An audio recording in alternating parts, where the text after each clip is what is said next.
Мен енді осы балықшылық кәсіпте 14 жасымнан бастап кеттім. 14 жасымда әкем қайтыс болды. 3 інім, бір қарындасым қалды. Бәрі де менен кішкентай.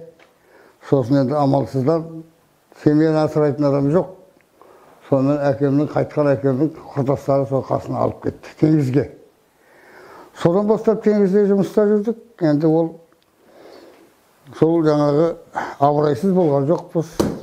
Әркім таза, өз еңбегін таза істесе, халық біледі ғой, халық сыншы ғой бәрінде. Сол сөйтіп жұмыс істеп жүрдік. Сол 16-17 жасымда Әбу Сәрсенбаев келді ауылға. Осы жаққа келіп, сосын сен жөнінде балам кітап жазам деп, сол мен жөнінде кітап жаз. Ол кітап жарыққа шықты. Капитан ұлы дейтін, толқында туғандар дейтін, 2 кітап теңіз әуендері дейтін. Сол кітапты бас кейіпкері мен Болатхан дейтін мен болдым. Содан кейін сосын енді оқыдық, Атырауға барып оқып, механиктік білім алдық. Содан кейін суда механик болып, сосын жүрдік. Абырайсыз болған жоқпыз. Ол уақытта енді жаңағы кетеміз балық аулауға.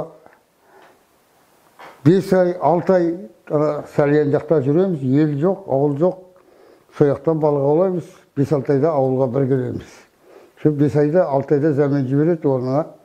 Сосын зәмен келгесі барып келесі, оны басқа тастап кете алмайсыз. Сөйтіп жүрдік. Оның артынан сосын жаңағы үлкен судындар келе бастады бізге. Үлкен судындар сол 68 жылдан бастап үлкен судындар келді. Сол үлкен судынға РВС Комсомольский дейтін механик қылып жіберді мені. Командасы 32 адам, кілең орыс, 31 орыс, 32 орыс болып мен кеттім ішінде. Шешеміз тие берсін, жібергісі келмей, өлтіріп кетеді, кілең орыстың ортасында жүресің деп етіп еді. Сол уақытта Измайлов, Мүжәуар Нығметович дейтін біздің бір бастығымыз болды, директор. Сол үйге келіп, шешемізге мен осы бала үшін жауапты мен өзім берем. Жеңеше, қалай оғанды баланы жолынан қалдырма. Біз осы баланы неден өткізіп қойдық. Ол уақытта жаңағы не бар? Зеленодольский дейтін қала, бірақ жаңағы завод закрытый. Завод имени Максим Горький дейтін завод бар екен, сол заводта шығып атыр екен. Бұл жаңағы визамен жіберетін болды. Виза аштырып қойдық, енді де болса қалдыра алмаймын баланы. Сосын жеңеше рұқсатын бер деп соға кеттік қой. Содан жүрдік, содан моторда жүріп, абырайсыз болған жоқпыз. 28 жасымда еңбек қызыл ту орденін алдым. Ол уақытта еңбек қызыл ту ордені дейтін туып Қазақстанның бір түкпірінде жатқан бір кішкентай қара балаға еңбек қызыл ту орденін беру дейтін ол оңайлықпен келген зат емес қой. Ол Совет үкіметінің уақытында, тем более. Сонда еңбек қызыл ту орденін алдық. Теңізде жүргесін әрине үрей болады. Ол теңіз ойыншық емес. Ертедегі шалдар айтқан, Құдай бір лақты ешкім болатын болса, теңіз дейтін көрмейтін зат екен деп. Ол теңіз оңай болмағасын айтқан ғой сонда сөзді. Бірақ енді ол уақыттағы техникаменен біздің заманымыздағы берті келе осы 70 жылдан бері қаратағы техника ол өзгерді қойды. Ол уақытта желкенді кемемен шығады. Қазір жаңағы үлкен судынменен шықтық. Бірақ соның өзінде де ол қорқытатын жағдайлар болады теңізде. Ол қорқытты. Бізді бірде мен осы балық таситын жаңағы үлкен 100 тонндық бір Ақматайский дейтін кемеде механик болдым. Содан 100 тонн ұн түйіп шықтық 1 сағаттан. Сәлияннан соң яқтап. Осы Баутинге шейін 34 сағат жүреді. Сол шыққаннан кейін жарты жолда радисті әкелді, прогноз погода әкелді. Усиление ветрі 28 метр секунд деп. Орта жолға келдік. Енді қайтеміз, кейін кетейік десек, тағы болмайды. Ілгері қарай жүрейік десек, жел тап маңдайдан. Сосын капитан бір орыс жігіт еді, сол айтты, не істейміз сәке, мәшін шыдай ма деп сөйледі. Енді элекер шыдайтын шығар, Құдай сақтасын, бұрын істеген болған жоқ мәшін ғой. Неде болса ілгері қарата талпынайық дедім.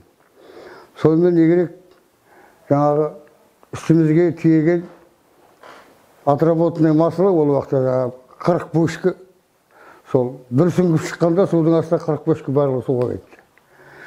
Сол жаңағы сүңгіген үлкен 6-7 метрлей толқын келеді. Өзі 100 тоннамен келатқан зат, 100 тонна жүкпенен кіріп кеткенде судың астына апырмай, осы кетеді-ау, осы кетеді-ау, кеттік-ау деп тұрасың, бір уақытта қопырап судың астына шығып кетеді. Әр заттың өзінің уақытында шалдардың бар, балдардың бар.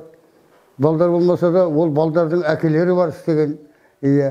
Солардың бір жұмысын еткен еңбегін бағалап, оның болып тұрғаны өте орынды ғой. Ол орынды өте. Енді бұйылдан бастап жасап жатыр ғой, енді үлгері қараты жақсы болатын шығар деп ойлаймыз енді. Министр рыбный промышленности болып бөлінбей өз алдына, бұл балықшылық кәсіпке ештеңе шықпайды. Мен айтып жүрмін, әр жерде жиналыс сайын айтамын. Жиналыс сайын балықшылық кәсіпті ету керек. Біз осы арадан да балық ауладық, мына Қызыл өзеннің тұсынан. Өзім мінекей. Аулап, күніге 500 жәшік, ол уақыттағы жәшік әрқайсысы 30 келі, 35 келі жәшік. 500 жәшікін әкеліп, мына комбинатқа әкеліп тапсырып тұрдық. Бір түнде 500 жәшік 30 келеден есепте средний, ол 15 тонн балық. 15 тонн келкі. Осыдан әкеліп, күнде Құдайны құттығын әкеліп келеміз, причалға, калпитіміз, тамағымыз әзір тұрады. Балықты шығарып алады, рабочийлар, тамағымыз салып аламыз да қайта кетеміз. Келесі күн тағы сол. Келеген балық шаруашылығын өндірту керек. Қалай болғанда да. Судың сатып алсын. Ол қазір көп судың алмай-ақ қойсын. Мен ойлаймын. Бір ұрмайыз, рыбоморозильный судың дейді. Ол алғанда 220 тонн, 230 тонн балық аулайды. Өзі морозильный установка. Өзі қатырады, өзі аулайды. Болмаса бір жұмыс алсын. Бір жұмысы бір ұрмайыз алсын. Тіпті алмаса бір ұрмайыз алсыншы. Сол ұрмайыз алып, осы аташтың астынан кішкентай ғана бір морозильник салсын. Сосын кішкентай ғана желімушный завод салсын. Мини завод. Ананың атқотын шыққан. Ұн жасап, Ақтауға, птиц фабрикаға сатуға болмай ма? Болады. Ал ұн жасаса, жұмысы болса, ол ұн жасайды. Оны да сатуға болады. Сонда сонда перспективалар бар. 56 жыл осы балықшылық системде болдым. Балық оладым, балықпен айналыстым. РМС істедім, роддомыста істедім, механик болып. РС-та істедім. Бәрінде істедім, менің істемеген жерім жоқ. 70-ке шейін осы балықшылық. Ең ақырында пенсияға шыққаннан кейін өзім ip ашып, осы пенсияға шыққанда Тебесін Казашков дейтін орыс болды бізде, өлген директор. Сол маған тәке, сенің еңбегің бар деп бір кеме сыйлады.